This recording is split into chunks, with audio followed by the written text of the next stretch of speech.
Averaging over 20 points and 10 rebounds in each of his first 12 seasons in the league, Hakeem Olajuwon's numbers are out of this world.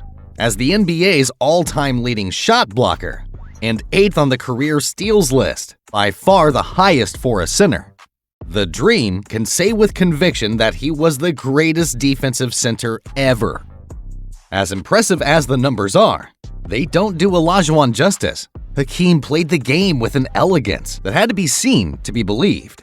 He had impeccable footwork on the low block and a silky-smooth jump shot. The power and grace with which he went about his business were breathtaking. On top of that, he was the ultimate teammate. Numbers are only part of what made Olajuwon so incredible, as a few other post players have put up those stats. Today's video will be about NBA players and legends talking about how insanely good Hakeem Olajuwon was. Robert Horry. Robert Horry played alongside some of the best big men in NBA history, but when it comes to Hakeem Olajuwon and Tim Duncan, Horry believes there is no debate with regard to who was better. Horry expressed his belief that Olajuwon was the better player by a significant margin. They had nobody that could guard Dream. I'm going to say that twice because Dream was just that dominant. I played with both. I know the work ethic of both. I've seen these two guys in the gym. I know what Dream brought to practice, and I know what Tim brought to practice. I know Tim brought work ethic to practice. But to be a superstar, you need to go to the extra level. Not saying Tim's not a superstar, but I'm saying what Dream brought to the game was amazing. And I don't think people understand how good Olajuwon was. During his 16-year NBA career, Horry spent 4 with Olajuwon and the Houston Rockets and won 2 titles with. Olajuwon was inducted into the Basketball Hall of Fame in 2008 and Duncan in 2021.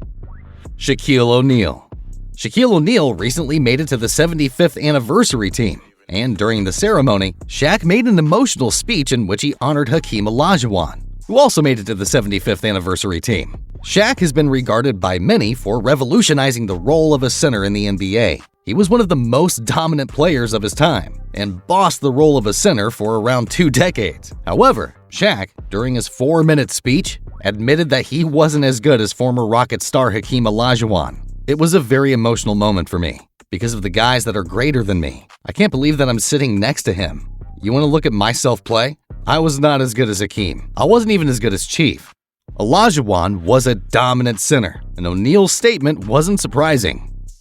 Kobe Bryant. A lot of cities and teams had found ways to give Kobe Bryant gifts during his final appearance as a member of the Los Angeles Lakers in their respective buildings.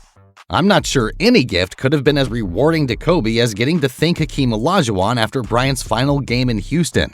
After the game, Bryant was walking around the court before he spotted Olajuwon walking toward him.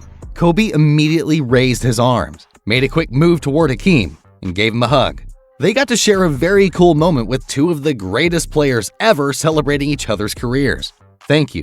I watched Hakeem so much growing up, so much of him. Then to be able to come out here and him being generous enough with his time and spent the entire day with him in his house working on footwork, going over every detail in the post, sharing his knowledge with me. Hopefully this generation understands how great he was. Hopefully they go back and watch and appreciate his greatness.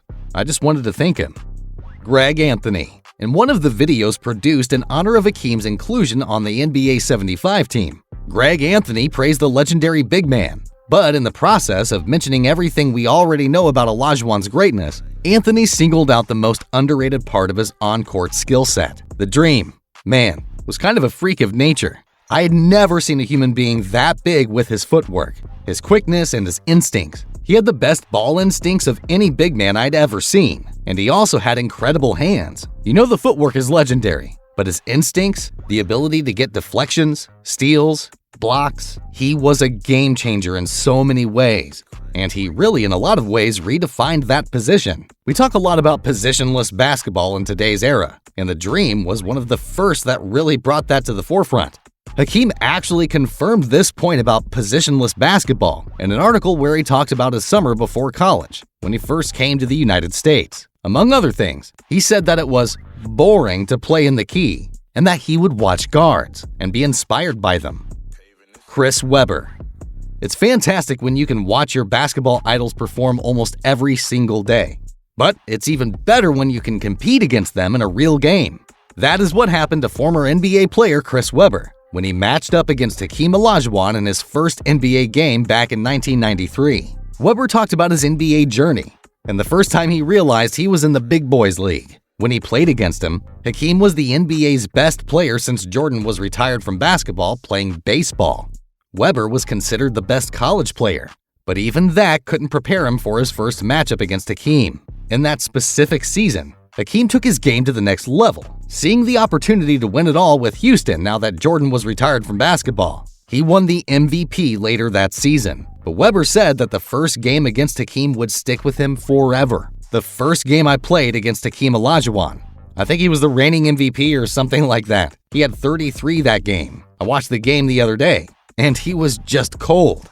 He was the first big man with a crossover. I remember after the game being, that jump hook. I'm taking that forever. He is busting my butt. Having matchups like that at such an early age is crucial for any young player because even Webber said he took many things he saw from Hakeem and implemented them into his own game. Watching MVP Hakeem go to work is incredible, even if it's against you and your team. And that's probably how Chris Webber felt that game. Gary Payton. Nobody in the NBA could match Shaquille O'Neal for power in his prime. He was also uniquely skilled for someone with his size. Payton understands just how dominant the Diesel was, but he believes Hakeem Olajuwon was the better center. The Glove compared the two big men, saying Olajuwon was way better than Shaq. Payton explained that while O'Neal went through opposing defenses, there was no defending Olajuwon because of his craftiness. The former Defensive Player of the Year also cited the Dream's ability to do more on the defensive end and in transition. Still, the most interesting bit of the segment came when Payton analyzed the head-to-head matchup. Shaq could move Dream, but Dream would work him. Dream would give him 30 or 40 anytime he felt like it.